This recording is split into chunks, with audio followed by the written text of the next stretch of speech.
Hello everybody and welcome to the next instalment of Kick. Now let's do a little bit of a recap of what happened in the last chapter. So in the last chapter, a girl was accused of being the thief of pinching the football boots. Now, let's find out if she did really pinch the football boots. Or was it somebody else? In the ghetto, I go outside to practice kick-ups, but my thoughts keep drifting to the girl who stole the boots. I can still hear the sound of the rotten slicing through the air, the sound the girl made as it left red stripes on her skin. I know the dragon must have paid her to steal the boots for his brother. It's too much of a coincidence for the dragon not to be involved, but something still doesn't seem to add up. My kick-ups aren't adding up either. The ball bounces on the ground again, throwing up a little puff of dust. I wipe the sweat from my face. I just can't concentrate. Football is a lonely game to play on your own, and I know that with Euston as my sworn enemy and Thackeray and Wadudo not much better, I can't afford to fall out with Rochi. I decide to visit Rochi's apartment. I take my football in case he wants to train, and Grandma gives me a bag of pumpkin seeds to share with him. I dribble the ball all the way, dodging people and piles of rubbish. At one point, I have to hurdle a bin that has been tipped over. There is a trail of litter across the road, and a few cats and children pick at empty cans and packets. They don't even look up as I race past. When I reach Rochi's, I hide the pumpkin seeds behind my back and knock on the door. After a few seconds, I hear someone shuffling on the other side. Then it goes quiet. I am about to knock again when the door suddenly opens and Rochi's mum looks down at me with a frown. Her hair hangs in greasy strands and her face is wrinkled and yellow like old paper. "What is it?" she says. "What do you want?" Her breath smells awful. "It's me," I say, "Buddy, Rochi's friend. I've come to see him." She looks down at the football beneath my foot and shakes her head. "You know, he's too old to play silly games like football. He's a man of the house now. Haven't you got other friends you could go and play with instead?" I shrug. Football is not a silly game. Then I remember the pumpkin seeds and offer the bag to Rochi's mum. "Would you like a pumpkin seed?" I ask. She peers into the bag and quickly lifts it out of my hand. She starts splitting the seeds between her teeth and spitting the shells onto the ground. "I'll go and tell him you're here," she says.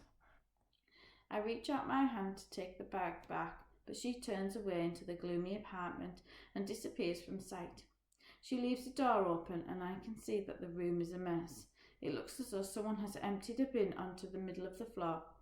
After about a minute, she comes back to the doorway, scratching her elbow. The bag of seeds is nowhere to be seen. "He's not here. He must be at the dump." Then she closes the door. I start dribbling in the direction of the dump, but I keep the ball close to me. The dump is surrounded by slums, and the people here live by different rules. Rochi says they ask 3 questions whenever they find something. Can I eat it? Can I sell it? Can I burn it? And the dark shapes huddled in doorways will probably take one look at my football and answer yes to all 3. As I get closer to the dump, the buildings seem to shrink until they are little more than blackened huts, patched together with bits of corrugated metal and plastic sheeting. I pass a naked baby wailing on a piece of cardboard, but no one pays any attention. A murky canal runs from the dump into the slums, and I have to pinch my nose against the stench.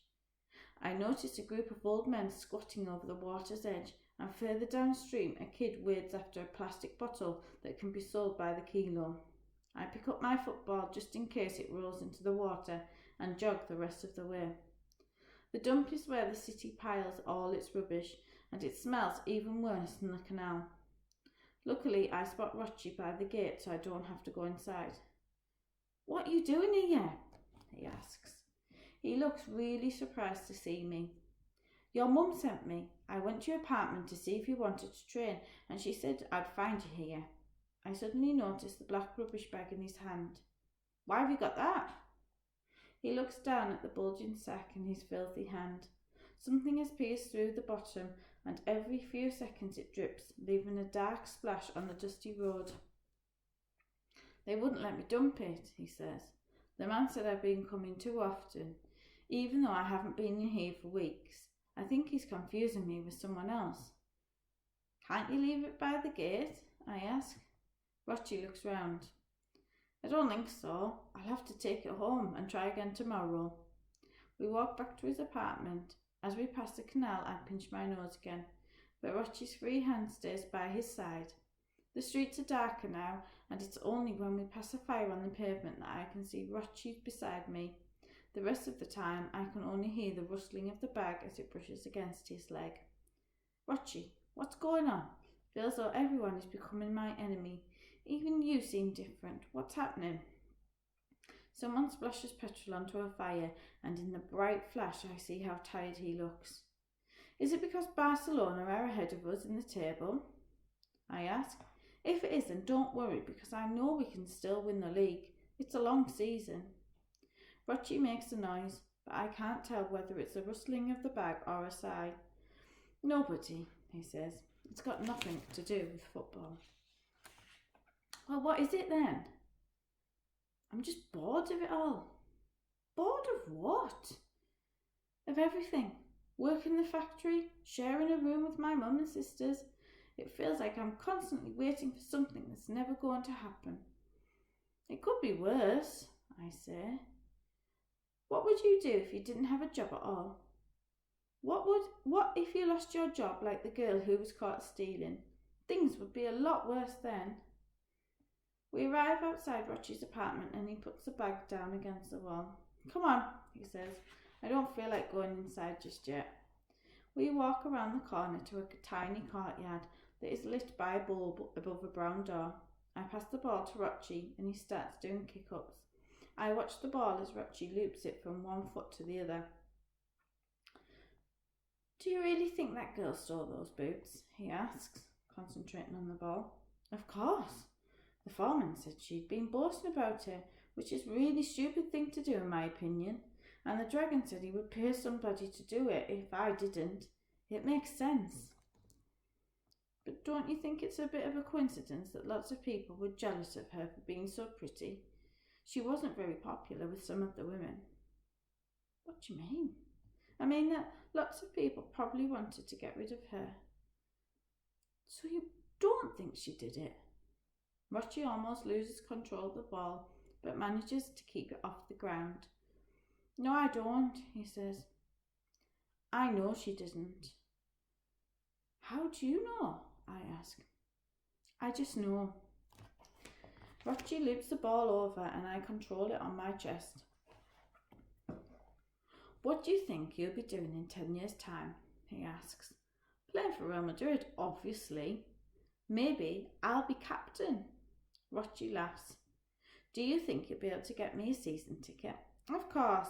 I'll get one for you and Mum and Dad and Grandma. We'll all move to Spain. That sounds good to me. What number will you be? 11. Unless Kieran Wakefield is still in the team, which he probably will be. In that case, I'd have to pick something else. Maybe 111. I lose concentration and the ball bounces in the dust. The light bulb above the door buzzes and flickers. How about you, I ask. What will you be doing 10 years from now?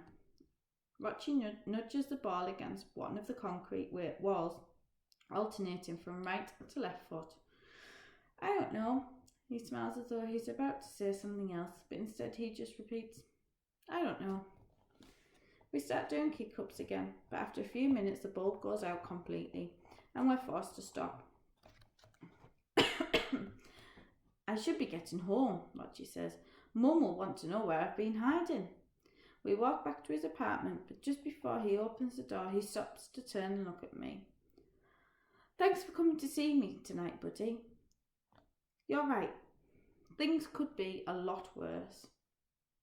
He smiles and disappears inside. As I turn to leave, I notice a trail of dark spots leading to Rochi's door. The bag of rubbish has gone. The streets are empty and quiet.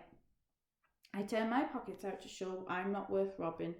Occasionally, someone drives past me on a scooter, or I hear people arguing in one of the buildings, but otherwise, it feels as though I'm alone in the city. As I get closer to home, there is enough light to dribble the rest of the way. I raced along the pavement, twisting and turning among imaginary defenders. He's gone past one and another. He's through on goal. The fans are on the feet. He must score. I do a 360-degree spin around the corner and straight into a group of people. The force knocks me over and I struggle to get back up on my feet.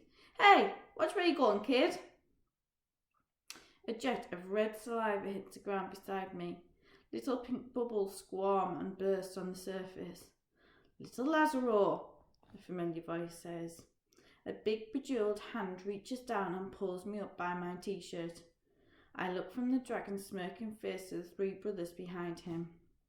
I recognise two of them from the dragon's house, and the third must be the chief inspector, judging by his uniform. The dragon releases my shirt and turns to the chief inspector.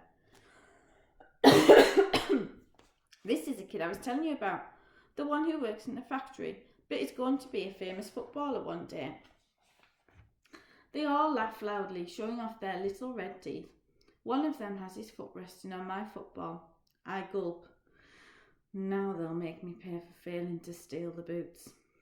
What are you doing out here on your own? The chief inspector asks. I hope you're not up to no good again. He smirks as he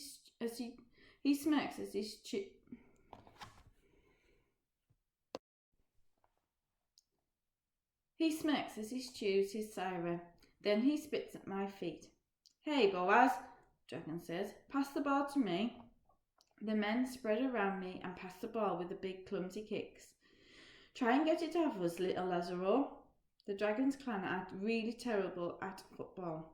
They make grunting noises whenever the ball comes near them. It doesn't take long for one of them to pass it too close to me, and I stick my leg out and pick it up. That's handball, Bayou shouts. You cheated. He makes a move towards me, but the dragon holds up a hand. Leave it, the dragon says. Be nice to him. He's a good boy after all. The dragon holds my chin in his hands and smiles. Then he pats me lightly on the cheek. Come on, let's go. The brothers walk round me, but Bayou grabs the ball as he passes the kick and kicks it far down the street. His brothers laugh as I run after it. Hey, Boaz shouts. My son loves his boots. He says he's going to be a footballer when he grows up, just like you. The men's laughter echoes between the buildings long after they've disappeared from sight. I pick my football out of the gutter and try to make sense of what I just heard. I stand still for a long time before I understand.